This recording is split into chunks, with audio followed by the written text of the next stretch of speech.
How's it going, everybody? My name is Reda, and today's video is relatively interesting, right? So this is following obviously today, this is Monday, March 16th, 2020, and today was the largest percentage drop in the S&P 500 since the 1987 crash. Or I guess we should reference Dow, right? Because that one was down a little bit, slightly, I believe 1% lower than the S&P 500, right?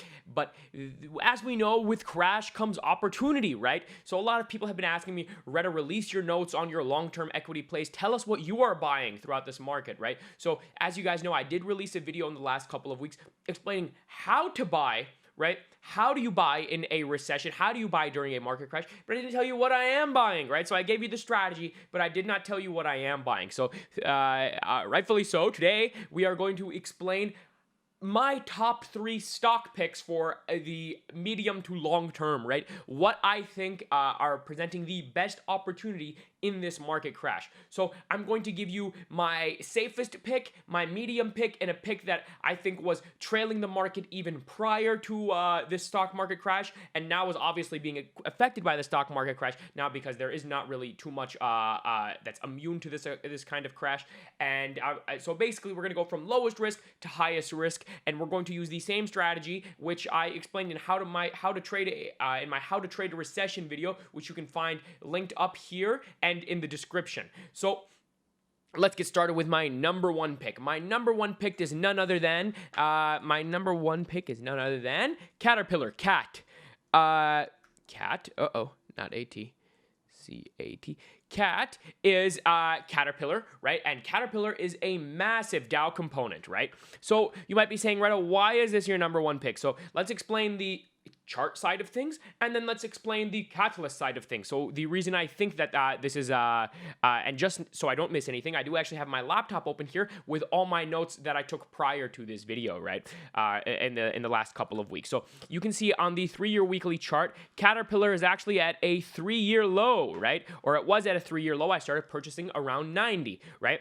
Caterpillar's at a 3-year low, and in conjunction to the S&P 500, right, we have actually had a larger percentage drop. So you can see we've gone down all the way from 150 down to down to 100 or 95, roughly a 35% drop, which is as you can see, if we go to the S&P 500, or we'll go to SPY because that one's a bit easier for you guys to go along with. SPY. Okay. SPY. Okay, as you can see, we started at 340, now we're down to 240, right? So we've had a major drop in SPY, and that also comes with a major dump in a lot of things. So if we go to /YM, so SPY, as we know, is the S&P 500. /YM is the Dow Jones futures, right? You can see, obviously, the Dow Jones futures went down from around 30 grand down to, down 33%, right? So Cat is trailing, not /Cat. Cat is trailing a bit lower than the market. It's down about 3% lower than its market. So that is the chart side of things, right? It hasn't been this low in 3 years. It's down a bit lower than the market. But the idea behind this is the catalysts that come afterwards, right? So why is Cat my number one pick? Well, Cat already, prior to this dump, was talking about growing their dividends throughout 2023. They have a long-term commitment to grow their dividends and to purchase back shares, to run share buybacks, right? So this coupled with the idea that, hey, the market is probably, the market is 35% lower, right? So the market's 35% lower. Cat continues to hold the same catalyst that it had prior to this dump. And the fact that, hey, we're scaling in over time makes Cat my number one pick. So we're safely scaling in over time. The catalysts prior to this dump still hold. And as the market recovers, right, as the market even finds a spot to hold a footing, Cat will move, will trail a bit higher than the market, or trail with the market going back up, just because it does have those catalysts and it is just moving in conjunction to Dow, right? So that is my number one stock pick going into 2020. My number 2 stock pick, this one is medium risk. This is not something that I would say, hey, go all in on, but it is something that does have a kind of a catalyst, but was the catalyst wasn't is not anything like a share buyback or a dividend increase or anything like that. And it'll be more clear once I explain exactly what it is. So Disney, the Walt Disney Company, is my next purchase, right? Number 2 is Walt Disney Company. And again, obviously you can see here, we're on the 3-year weekly chart. Disney is at a 3-year low, right? It's down from 150, same thing, down to 95, about this. So this one's about 36% drop here. So it is trailing slightly below the market, right? So it's gone down further below the market. So if we scale in over time, we can say, hey, we're safe because we're buying in something that's trailing against the market. But here's the idea with Disney, right? So prior to this market crash due to the coronavirus, so COVID-19, prior to this crash, Disney was actually going through their CEO transition. That's what I have written down on my notes here. And with with COVID-19 spreading throughout the United States, Disney has opted to close some of its parks. And with those parks closing, it's good to mention that the parks equate to about $27 billion worth of Disney's revenue, right? So obviously we are expecting a short-term revenue crush for Disney, right? So we're expecting that for the entire market though. So like Disney, Caterpillar, anything like that, we're expecting a short-term revenue comeback. That's why the market has dropped so far, because obviously people are going outside or people are purchasing or whatever the case may be due to fears of the coronavirus. Then they're not going to... then revenue should drop alongside that, right? So because Disney's at a 3-year low, and we're moving in conjunction to the market due to the coronavirus and due to that expected revenue decline, it's safe to assume that if we scale into Disney over time, right, we're buying something slightly below or at market value, right? So we're buying something at market value, but here's the kicker, right? Disney in the last 3 years has implemented, just for one, we're going to mention just one, and we're going to talk about Disney Plus, right? Just talking about Disney Plus, Disney has added value in the last 3 years. Now you might say, hey, Reda, the market would have equated for that beforehand, right? So this pump around this area, we're going to say, hey, that's because of the Disney Plus. But dumping for 3 years, I mean, it doesn't really take a moron to understand that Disney has been adding value for 3 years. On top of that, Disney's trailing against the market. We're trailing in over time, so we're not buying something. We're not buying something above or below, we're not buying something significantly above or below market value, right? So if we're expecting a 10 to 15% pop, Disney's definitely a safe way to park our money. What you'll notice too with all 3 of my picks is they do sell dividends, right? They do all have dividends. So that's the idea behind holding this for long-term equity. That's my number 2 pick, Disney, right? The number 3 pick, I would say, is a bit risky, right? It's not something that I'm going to say, hey, go all in on, right? But, if we were going to rate these on a 1 to 5 scale in terms of risk, 1 being the lowest risk and 5 being the maximum risk, let's say Caterpillar is 1 risk. Let's say Disney's 2 on the risk scale. And let's say... Obviously, this is taking into account that you scale in over time using that strategy from my prior video. And let's say that my 3rd pick is level 4 in risk, right? So it's not something that's ridiculously risky, but compared to other components, major components, this is something that did have a negative catalyst prior to the market, and it is dumping with the market. So obviously, like we talked about before, not much is immune to a market crash. So this was going down prior to the market crash, and now it's gone down even further after the market crash, but it has been around for a long time, so it's definitely worth a mention. Plus, it does have a nice dividend yield. So XOM, Exxon Mobil, well, obviously, you can see it's well below its 3-year. It's well below where it was, 3 years. In the last 3 years, it's all the way down at 34. 34 all the way from the high. We'll talk about. It was around 85, right? So ExxonMobil is down probably what here?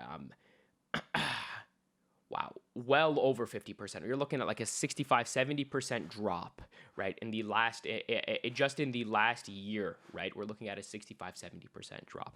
Now, you might be wondering, hey, how come this was dumping before the coronavirus? Well, Exxon, as you guys know, the oil price war, and with Saudi Arabia flooding the oil market, this is obviously reducing the refinery margin, so the spread on the refineries, and Exxon had a failure to improve cash production, right? So they were unable to increase their cash production, and due to this, the S&P 500 reduced their rating. So the maximum rating at the S&P 500, so their debt rating, like how good of a company is in comparison to debt, is AA+, right? ExxonMobil was reduced from AA plus down to AA, so that added fuel to the fire. So their inability to create a nice cash production, their debt, and then on top of that being reduced by the S&P 500, and then the Saudis flooding the market with oil created a scenario where prior to the coronavirus, we had already gone down from about 80 to 60 to 65, right? And this idea, right? So with lower oil and natural gas prices, the low refinery margins, and then the weak chemicals demand anticipated over the next 2 years, and then again that's in response to the prior two catalysts that I just mentioned, right? We expect that ExxonMobil remains weak for the next couple years to come. But in this case, this idea, without a significant change to the company's financial plans, which they have talked about in their company meetings, or I should say their earnings reports, right? They have talked about making significant changes to their financial plans, but without that, and without a more of a localized connection, I think, to their ability to create cash, you're not going to see that side of ExxonMobil, so that side that took us from 85 down to 65, so you're not going to see that side of ExxonMobil ever come back, or at least for a little while, for the next couple of years, right? But ExxonMobil has been in a similar position in the past, right? And regardless of the debt rating and the oil price war, the coronavirus and the dump on Dow, so remember, we're talking about a 35% dump on Dow, did add fuel to the fire, which took us all the way down from 60 down to 35, right? So this idea that, hey, we're already down 70%, we only dropped $20 with the oil refinery margins, the debt, and the Saudi price war, and the natural gas prices, we only dropped $20, but prior to the coronavirus, we dropped another $30, right? So we're down $50 total on ExxonMobil in the last year. So all the way down from 85 down to 35.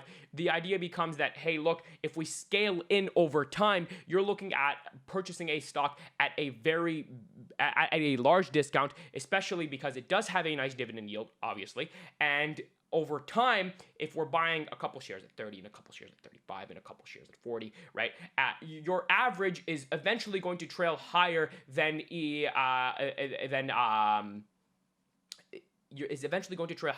when either one of these issues are lifted, right? So when either one of these issues lessens, you're going to have an increase in the stock price. So you're looking at, even if you're buying at like 40 and you go up $4, right? So if your average becomes 40 or becomes 50 and you go to 55, you're still looking at like a 10% gain. So that's the idea behind all three of these plays, is that you're buying at a nice enough discount so that even over time, because eventually, as we know, these stocks are going to be higher, right? Eventually, the entire stock market is going to be higher. So if you have a nice diversified portfolio with three stocks like this, or maybe even 5 stocks like this, that have nice catalysts before, that had nice movement prior to, had nice movements or nice setups, I should say, prior to the coronavirus, are now down even further because of the coronavirus, and are still holding off, right, with the market, or still trailing with the market, then as long as your average is fine, and these companies have been around for a long time, as you know, the ones I just mentioned, Disney, Caterpillar, and ExxonMobil, major components, right?